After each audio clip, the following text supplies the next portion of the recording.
인류의 눈물을 닦아주는 평화의 어머니. 물질은 하나님께서 주신 선물. 나는 지갑이라는 것을 제대로 가져본 적이 없습니다. 외할머니와 어머니는 신앙이 우선이었기에 돈과 동떨어진 삶을 이어갔습니다. 성혼 후 교회 헌금은 전부 교회와 세상을 위해 쓰였기 때문에 역시나 지갑은 아무런 쓸모가 없었습니다. 60년이 흐른 지금도 남들 앞에 내놓을 변변한 지갑이 없습니다. 통일교회의 경제활동은 한국전쟁 시기에 부산 범일동 토담집에서 시작되었습니다. 미군을 대상으로 초상화를 그려주는 일이었습니다. 서울로 올라와서는 우표를 수집해서 팔고 브로마이드 흑백 사진을 컬러로 바꾸어 거리에서 판매하는 사업으로 돈을 모아 선교에 사용했습니다. 본격적인 경제활동의 첫걸음을 내디딘 것은 1960년대 적산 가옥에서 시작한 통일사원업이었습니다. 지금이야 우리나라가 다양한 상품을 전 세계에 수출하고 있지만 1960년대까지만 해도 기계산업을 일으킨다는 것은 상상도 못할 일이었습니다. 처음 통일산업을 시작할 때 쓰레기통에 틀어박힌 일제 선반기계 하나를 당시 가격 70 이전에 사다가 창고에 들여놓은 것이 첫 출발이었습니다. 세계에서 제일 가는 공장을 만들겠다고 하늘 앞에 기도하고 시작했습니다. 이것이 점차 발전해 한국을 대표하는 기계회사가 되어 나라를 살리기 위해 최고의 기술을 갖추고 나아가 세계 여러 나라의 기술을 나누어 주었습니다. 또한 일화를 세워 인삼 제품을 세계로 수출한 것은 한국의 인삼을 널리 알리고 세계인이 건강한 삶을 누릴 수 있도록 하기 위함이었습니다. 이후 다양한 분야를 선구자의 정신으로 개척해 1970년대를 거쳐 오늘에 이르기까지 60여 년 동안 우리나라와 세계 경제 발전의 한 축을 맡아왔습니다. 우리는 모든 나라가 골고루 기술을 갖고 가난에서 벗어날 수 있도록 경제 평준화를 실천하는 데 주안점을 두었습니다. 물질은 하나님께서 우리에게 주신 귀한 선물입니다. 인간은 누구나 차별 없이 그 선물을 골고루 누려야 합니다. 가장 먼저 스스로 노력해 기술을 개발하되 부자가 된 다음에는 나보다 못한 사람에게 기술을 가르쳐 그 사람도 잘 살게 해줘야 합니다.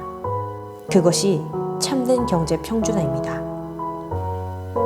과학은 인류의 꿈을 이루어주는 디딤돌. 자연은 하나님이 창조하신 것이지만 과학은 인간이 만들었다고 주장하는 것인데 그렇지 않습니다.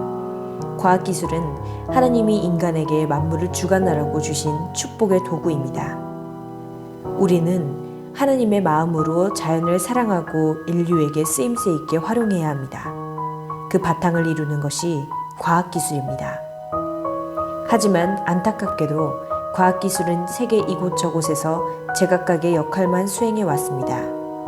우리는 그렇게 흩어져 있는 과학기술을 하나로 통일시키기로 했습니다.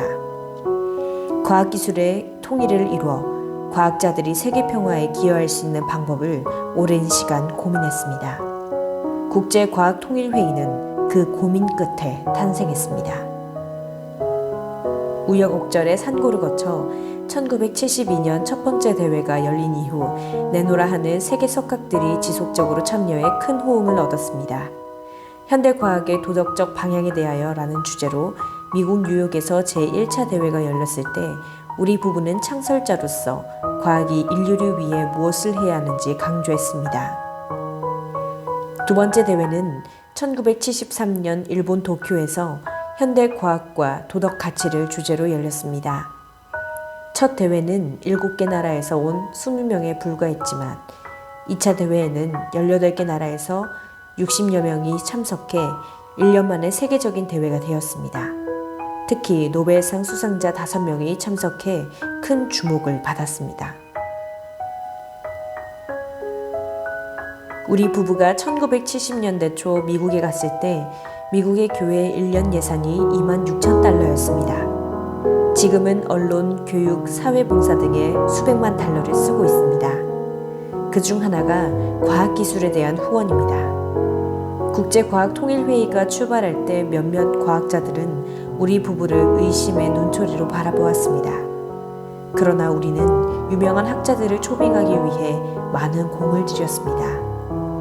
국제과학통일회의는 26차 대회를 눈앞에 두고 있습니다. 특히 10년째를 맞아 1981년 서울에서 열린 대회는 100여 나라에서 808명의 학자가 참석해 세계 최고의 대회가 되었습니다. 그 대회에서 우리는 일찍이 역사에 한 번도 없었던 기술 평준화를 내세웠습니다. 선진국의 과학기술을 개발도상국에 나눠줘 과학기술의 평준화를 이루고자 함이었습니다.